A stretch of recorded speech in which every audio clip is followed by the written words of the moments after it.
मरने से पहले अपनी लाइफ में ये 5 काम जरूर करना। दोस्तों, दुनिया बहुत बड़ी है और खूबसूरत भी है, तो जब भी आपको मौका मिले अपने लाइफ में हर वो चीज़ करना जिससे आपको खुशी मिले। दोस्तों, ज़िंदगी खुलकर जीने का नाम है, ना कि एक कमरे में बंद होकर अपनी ज़िंदगी के समय को काटने की।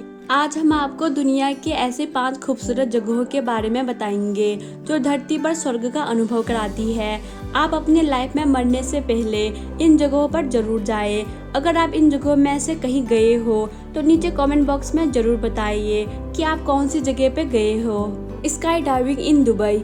दुबई के आसमान में पाम आइलैंड के ऊपर स्काई डाइविंग के लिए हर साल लाखों लोग आते हैं। अगर आप अपनी डेली लाइफ से बोर हो चुके हो तो एक बार दुबई के पाम आइलैंड के ऊपर स्काई डाइविंग का आनंद जरूर ले।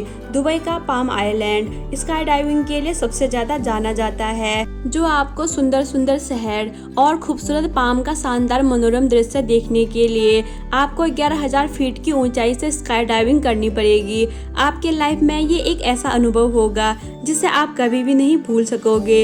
इसके अतिरिक्त आप दुबई के इन जगहों पर भी जा सकते हैं। दुबई में रोमांच की बात हो रही है और हम बंजी जंपिंग की बात ना करें, ऐसे कैसे हो सकता है। इससे ज़्यादा एडवेंचरस एक्टिविटी और कोई हो ही नहीं सकती। इसमें आप इतनी ऊंचाई से कूदते हैं। अगर आप इतनी ऊंचाई से कूदने में डरते हैं तो आप अपने परिवार, दोस्तों या फिर एक ग्रुप या ट्रेनर के साथ कूद सकते हैं। दुबई में बंजी जंपिंग की कीमत 10,000 रुपये प्रति व्यक्ति है।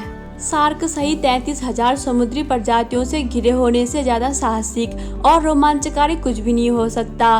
दुबई मॉल में आपको इस तरह के एडवेंचरस एक्टिविटी करने को मिल जाएगी। मॉल में एक एक्वेरियम है जहां शार्क और अन्य प्रजातियों के बीच डाइविंग गतिविधियां भी की जाती है। अगर आपकी उम्र 10 वर्ष से ऊपर है तो आप इस शार्क डाइविंग का अनुभव ले सकते हैं। और शार्क का नाम सुनते ही घबराए नहीं, क्योंकि यहाँ के शार्क बहुत फ्रेंडली होते हैं और अगर आप ट्रेनर या गाइड के बीच भी सुरक्षित महसूस कर सकते हैं। फ्लाई बोर्डिंग या हाइड्रोफ्लाइंग दुबई के सबसे साहसी खेलों में आता है, जिसे आपको अपने दुबई यात्रा में जरूर शामिल करना चाहिए। एक पानी की डिवाइस की मदद से आप 40,000 प्रति घंटे की गति से ऊपर उठते जाते हैं। इस एक्टिविटी की मदद से आप दुबई का खूबसूरत नज़ारा देख सकते हैं। नंबर 2, एलिफेंट शावर इन नेपाल। नेपाल के चितवन नेशनल पार्क में हाथी के साथ शावर लेने का अलग ही मजा है। जितने भी पर्यटक इस पार्क में आते हैं उन्हें हाथियों के साथ खेलने का मौका मिलता है और नहाते समय हाथी के पीठ से नदी में नहा सकते हैं। हाथी नहाते समय अपने सूंड से आप पे पानी की बारिश करता है। इंसान के साथ हाथी को नहाते हुए देखना ये नज़ारा अलग ही अनुभव कराता है। नहाते हुए हाथी की तस्वीर लेने के लिए भी पर्यटकों के बीच कंपटीशन होता है। कभी कभी हाथियों को निर्देश भी दिया जाता है कि पीठ पर बैठे पर्यटकों को पानी में फेंक दे। ये नज़ारा बहुत ही रोमांचकारी लगता है। नंबर 3, ट्रोल दूंगा नॉर्वे। आपने इस एडवेंचरस प्लेस को सोशल मीडिया पर जमकर देखा होगा। यह दुनिया का सबसे फेमस अट्रैक्शन में से एक है। दरअसल यह 800 मीटर लंबी एक चट्टान है जिसकी चोटी पर पहुंचने के लिए 10 से 12 घंटे लगते हैं। इस पहाड़ का एक सिरा बेहद ही खतरनाक हद तक आगे तक निकला हुआ है। इसके आखिरी किनारे पर बैठकर लोग सेल्फी क्लिक करना पसंद करते हैं। यहाँ से दिखने वाला व्यू बहुत ही खूबसूरत होता है। इसके आखिरी सिरे पर कोई भी सेफ्टी नहीं लगाया गया है, लेकिन फिर भी हर साल लाखों लोग इसकी कुदरती सुंदरता देखने के लिए यहाँ आते हैं। इसके रास्ते के बीच कोई भी शेल्टर नहीं है जहाँ पर लोग आराम कर सके। 2010 तक हर साल 800 से भी कम लोग यहाँ आते थे, लेकिन 2016 में 80,000 से अधिक लोग यहाँ आते हैं। यह समुद्र तल से लगभग 1100 मीटर ऊंचाई पर स्थित एक चट्टान है। Number 4, Brooklyn bridge. मैनहट्टन और ब्रुकलिन के 2 नगरों को जोड़ने वाला न्यूयॉर्क शहर पर भव्य रूप से बना हुआ एक बहुत ही शानदार पुल है।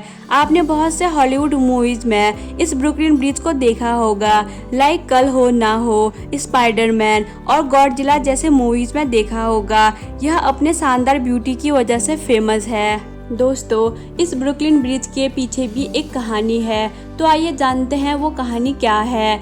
यह घटना है सन 1870 की, जब एक अमेरिकी इंजीनियर जॉन रॉबलिंग के दिमाग में ऐसा विचार आया जो आज से पहले किसी के दिमाग में नहीं आया था। ये विचार था कि ऐसा शानदार पुल बनाने की जो दो द्वीपों को आपस में जोड़ सके। उस समय पूरे विश्व में कोई ऐसा पुल नहीं था जो दो द्वीपों को जोड़ सके। इस पुल का नाम था ब्रुकलिन ब्रिज। इसलिए दुनिया भर के सभी इंजीनियरों ने इसे पागल करार देते हुए नकार दिया। जॉन रॉबलिंग ने उन सभी इंजीनियरों से बात की जिन्हें वह जानते थे, लेकिन कोई भी उनकी सहायता करने के लिए आगे नहीं आया। जॉन रॉबलिंग को कुछ भी समझ नहीं आ रहा था कि अब वो क्या करेंगे। बहुत दिनों तक सोच विचार करने के बाद उन्होंने अपने बेटे वॉशिंगटन से बात की। फिर दोनों ने विचार विमर्श के बाद इस नतीजे पर पहुंचे कि वो अपना सपना तो जरूर पूरा करेंगे, चाहे उनको इसके लिए कुछ भी करना पड़े। उन्होंने कुछ इंजीनियर बुलाए और उन्हें इस बात पर काम करने के लिए राजी किया। इस प्रोजेक्ट में अगर कोई भी नुकसान होता है तो उसकी भरपाई दोनों पिता पुत्र ही करेंगे। जो इंजीनियर इस बात से सहमत थे वो रुक गए और बाकी वहां से ये कहते हुए चले गए कि ये लोग पागल हो गए हैं, पैसा और वक्त दोनों बर्बाद कर रहे हैं। फाइनली 3 जनवरी 1870 को काम शुरू हुआ।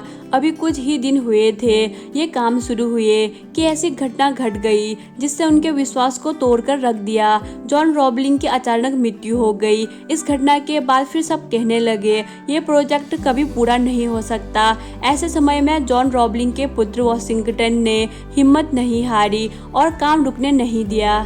पर कहते हैं ना, नाव कितनी भी अच्छी हो, बड़े बड़े तूफान अक्सर उसे डुबा ही देते हैं। जॉन रॉबलिंग के प्रोजेक्ट रूपी इस नाव पर भी उनकी मृत्यु के 2 साल बाद एक और तूफान आ गया। वह थी एक ऐसी बीमारी जिससे वॉशिंगटन को ऐसी हालत में पहुंचा दिया जिसमें उनके शरीर के सभी अंगों ने काम करना बंद कर दिया था। हालत इतनी खराब हो गई थी कि वॉशिंगटन बोल भी नहीं सकते थे।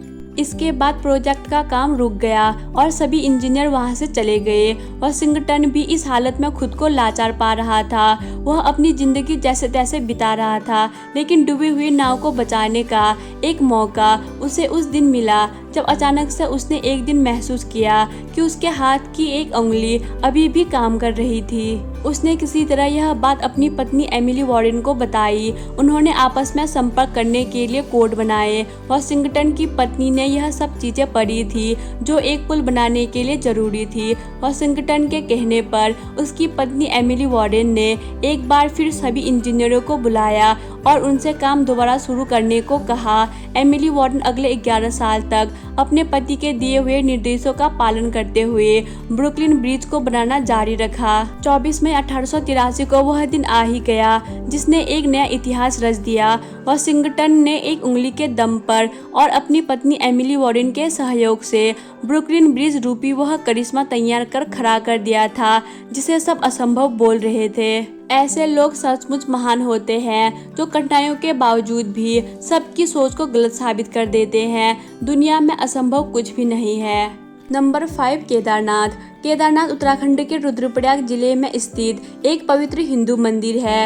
यह हिमालय में स्थित चारों धामों में से एक है। केदारनाथ मंदिर बर्फ से ढकी गढ़वाल हिमालय पर्वतमाला के बीच स्थित है और हर साल यहाँ हजारों पर्यटकों और तीर्थयात्रियों की भीड़ केदारनाथ जी के दर्शन करने आते हैं और केदारनाथ आना हर हिंदू का एक सपना होता है। केदारनाथ मंदिर की चोटी के पश्चिमी दिशा में मंदाकिनी नदी इस मंदिर के पास से होकर बहती है और यह मंदिर समुद्र तल से 3584 मीटर की अद्भुत ऊंचाई पर स्थित है। इसके अलावा केदारनाथ ट्रैक अद्भुत रूप से सुंदर और काफ़ी खूबसूरत है। यहाँ की हवाओं में आपको भगवान भोलेनाथ की एक अलग ही सुखद लहर का अनुभव होगा जिसको शब्दों में बताना असंभव है। केदारनाथ ट्रैक करते समय आपको यहाँ की प्राकृतिक सुंदरता का अनुभव होगा जिसके लिए हर साल लाखों पर्यटक यहाँ आते हैं। श्री केदारनाथ जी 12 ज्योतिर्लिंगों में से एक है और इन्हें केदारेश्वर के नाम से भी जाना जाता है। यह केदार नामक पहाड़ पर स्थित है। केदारनाथ मंदिर का रास्ता खूबसूरत जंगलों और बर्फ से ढके पहाड़ों और प्रकृति के शानदार नज़ारों के बीच से होते हुए जाता है और यह आपको एक सुंदर चित्रित पृष्ठभूमि के साथ एक शांत वातावरण प्रदान करता है। केदारनाथ में आपको शिव भक्ति और एडवेंचरस का एक शानदार अनुभव होता है जिसे हर इंसान को जिंदगी में एक बार जरूर करना चाहिए। केदारनाथ में आपको गर्मियों के समय भी ठंड का अनुभव होता है। गर्मियों के समय यहाँ का तापमान अत्यंत कठिन और कठोर हो जाता है। गर्मियों का मौसम सभी दर्शनीय स्थलों को देखने और मंदिर जाने और आसपास के आकर्षण का अनुभव करने के लिए एक सही समय है। गर्मियों में औसत तापमान 17 डिग्री के आसपास रहता है। केदारनाथ की यात्रा अप्रैल से मई के बीच शुरू हो जाती है, लेकिन यह यात्रा शुरू होने की कोई पक्की डेट नहीं होती। यह डेट निर्भर करती है बर्फबारी पर। अगर सर्दियों के महीनों में ज़्यादा बर्फबारी होती है तो यात्रा शुरू होने में समय भी लग जाता है। अगर बर्फबारी कम होती है तो अप्रैल तक केदारनाथ की यात्रा शुरू हो जाती है और बर्फबारी ज़्यादा हुई तो मई तक यात्रा शुरू कर दी जाती है, क्योंकि बर्फ को हटाने में भी समय लगता है, लेकिन यह अप्रैल से मई के बीच शुरू हो जाती है। केदारनाथ की चढ़ाई का रास्ता अब अच्छी तरह से बना दिया गया है। आप यह ट्रैक आसानी से कर सकते हैं। अगर आपकी यात्रा ऋषिकेश या हरिद्वार से शुरू होती है तो आपकी यह यात्रा करने में 4 दिन का समय लगेगा। तो दोस्तों, उम्मीद करती हूँ ये वीडियो आपको पसंद आई होगी। अगर आपको ये वीडियो पसंद आई तो इस वीडियो को अपने दोस्तों के साथ शेयर जरूर करें और रोज ऐसी वीडियो को देखने के लिए हमारे चैनल माय मिस्टीरियस प्लैनेट को सब्सक्राइब करें और बेल नोटिफिकेशन को ऑन कर लें, क्योंकि जब भी हम ऐसे इंटरेस्टिंग वीडियो अपलोड करें तो इसका नोटिफिकेशन सबसे जल्दी आपके पास पहुँच सके। Thanks for watching.